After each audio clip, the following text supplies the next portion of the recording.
Well, hello, model car fans. Welcome to the Muscle Car Modeler. My name is Ral, and this week I'm going to feature a build here. And I've been asked if I had built this a number of times to my surprise, the Buick 70 GSX. And this is a monogram kit. And I built this a long time ago. But when it comes to the Buick GSX, 1970 was a heck of a year, and I love it because of the outrageous stripes and styling, and the fact that Buick offered it in these colors, and that radical wing was only available on the GSX. But in 1970, you can only get it in two colors, Saturn Yellow or Apollo White. And they're very rare, with only 678 of them made, and I believe it was 199 of them were four speeds. So a third of them were four speeds. That's pretty cool.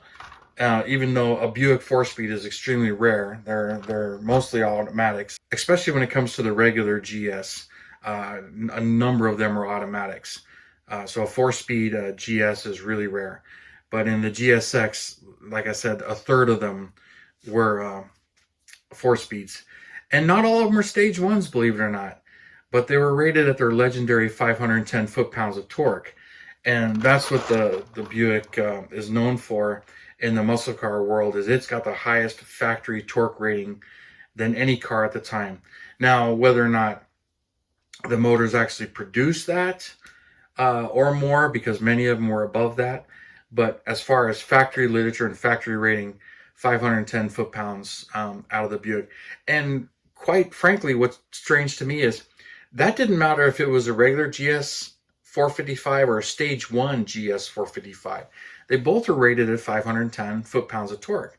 Now, the stage 1 made 10 more horsepower than the GS or the 455, and it really wasn't much tweaking done to it. I mean, it was tweaked, a little bit more radical cam, a little bit bigger valves, intake and exhaust valves, and then the carb was jetted a little bit differently between the stage 1 and the regular 455 GS motor.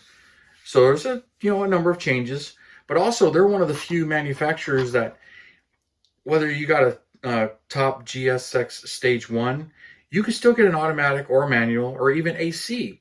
The luxury options weren't limited even in the high performance ones. So to see one of these with power windows and AC and it's a stage 1, it's rare, but it could happen.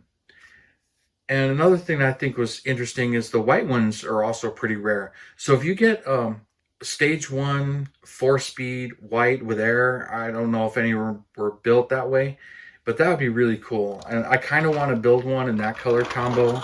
I've been itching to build one of these, but do one in that particular color combo, because that would be the rarest in my opinion. But the numbers on these are very unknown, and they're hard to document because the VIN doesn't tell you if it's a GSX.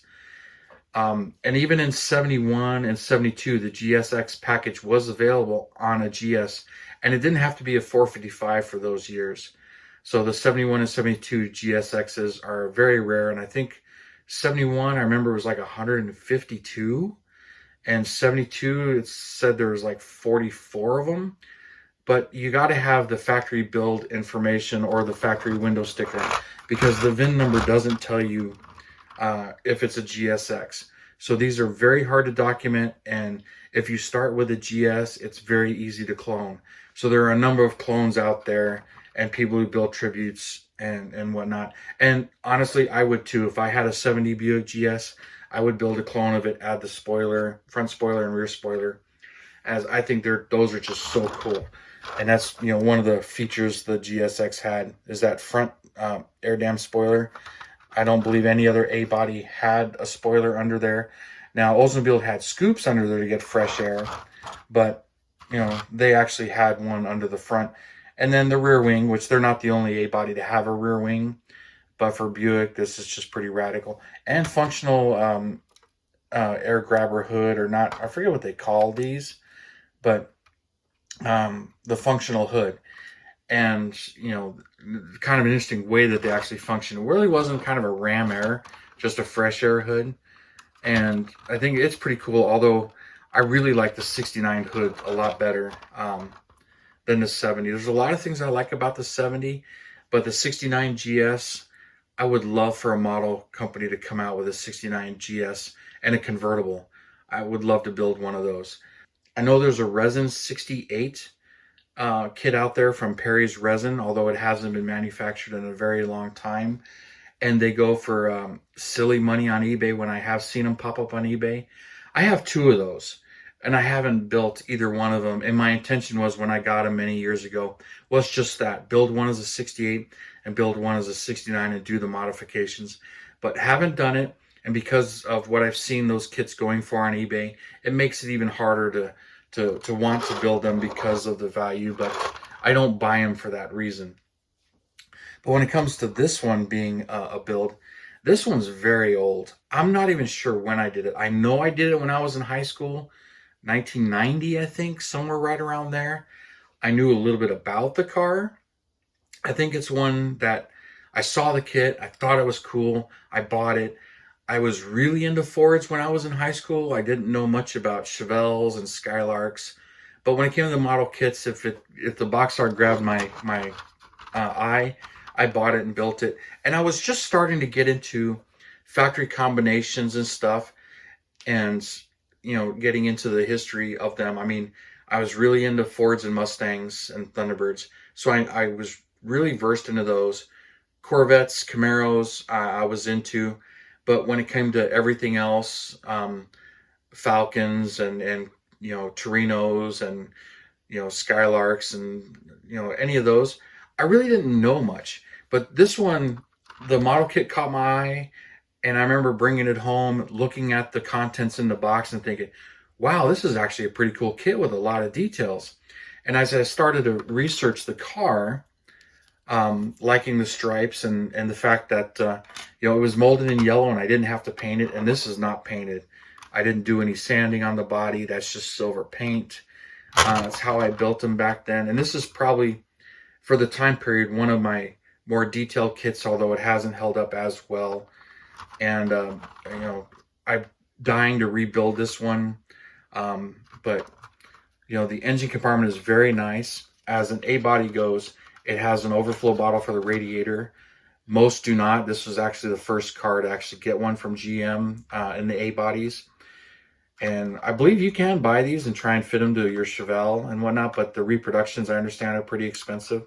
So when it came to my Chevelle, I used an F-body one from the 90s and put it in that pretty much same spot. But, this is just a wonderful kit, and I remember enjoying building it, even though, it's not the best. I painted the steering wheel gray. A good chunk of the interior is actually brush painted. I didn't airbrush the body.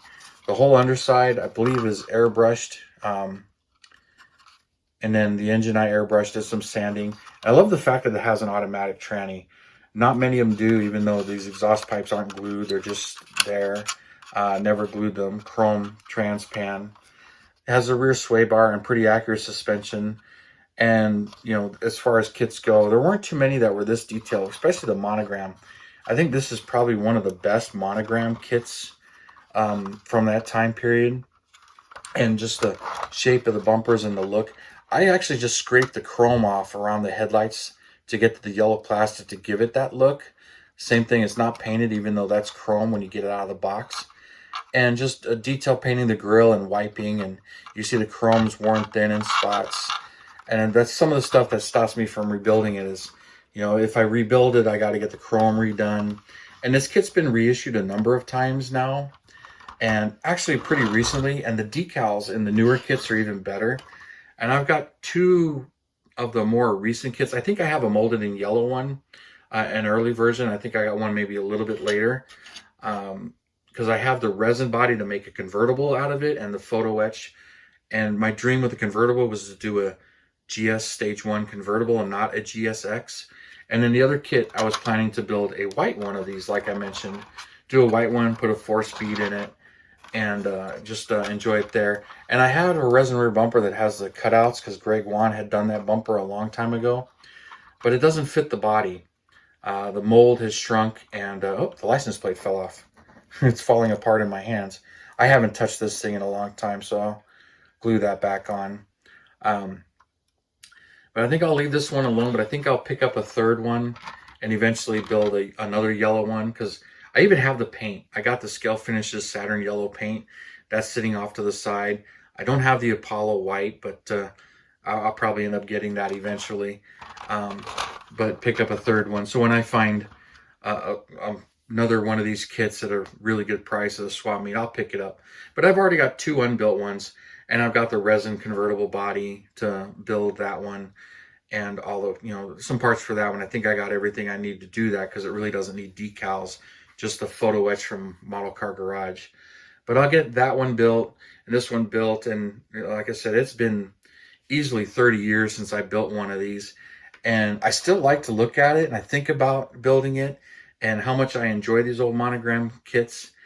And this is one that, even though it's really my third Buick, I think, in my stash, so I don't have a whole lot of Buicks, even though I love the Grand Sports. It's just one that's been ignored by the model companies, and I would love to see them, and I'm sure many of you would. We got a lot more of the Oldsmobile 442s than we got of any of these Buick A-bodies, GSs. I would love to see those in kit form, and hopefully with 3D printing, jumping the way it is. And I would love to see a 69 GS, especially a convertible stage one. That to me is my favorite Buick of the Skylarks, the GSs. I just love that one. And I had a friend in high school. He's still a friend today, but I had a friend in high school that had a 69 Skylark two-door and a 71 Skylark two-door, and I really liked his 69. And matter of fact, quick story, we picked up a Grand Sport hood for his, and it was trashed in the front, and my welding skills were not very good at the time. I didn't have a very good welder, and we went to put it on his car, and we just flat blacked it, and it looked pretty good, but it was so damaged in the front here. We started to drive it, and the side was flopping because it was just separated from there. And we thought, well, maybe if we just cut the scoop off, weld it onto his flat hood, we'll be fine. But I didn't have the skill for that, and we went to a couple of body shops, and they didn't want to touch it. So eventually, I had cut the scoop off, threw the hood away, and I eventually decided to rivet that hood scoop onto my station wagon hood, the flat 71 Fury hood I had. And I know I have a picture of the hood, but not on the car, because I had it on the car, and I loved it because I liked that scoop, although the shape of the scoop and the shape of the car didn't match. And I would have Buick purists. They would see my car, hanging out at a show, and I would get, dude, you took a $700 hood and ruined it and put it on your car? And I would get comments like that. And they weren't reproduced at the time. I don't think they have been reproduced since then. I'm not really sure. But that hood was so bad that I bought it at a swap meet, like 1 o'clock in the afternoon when they were closing. And I don't remember what the guy was asking. It wasn't a whole lot of money in the 90s, but I remember offered him $40 and he took it. So I got the hood with the chrome scoops on the 69 for $40. I could have sold those chrome scoops on eBay for more than that. But when I, put the scoop on my station wagon, those pedestals that come off the chrome, I cut them off. And eventually I found the 70 hood for mine, like a few years later, which is the hood I really wanted for my station wagon. And I put that hood on, and that's the hood that's on it today. But I don't have that scoop anymore, but I always thought it was really cool. So I shared that photo with you, and that's probably enough of me rambling on about Buicks. But I really like the Buicks, and I really wish there were more of them in scale. So I hope you like it. I hope to get to building one of these on the channel here real soon. Maybe next year. Not really sure what I'm going to build next year. But thanks for tuning in and subscribing and all your comments. I love to read them. You guys, you have a wonderful weekend, and I will see you next Saturday.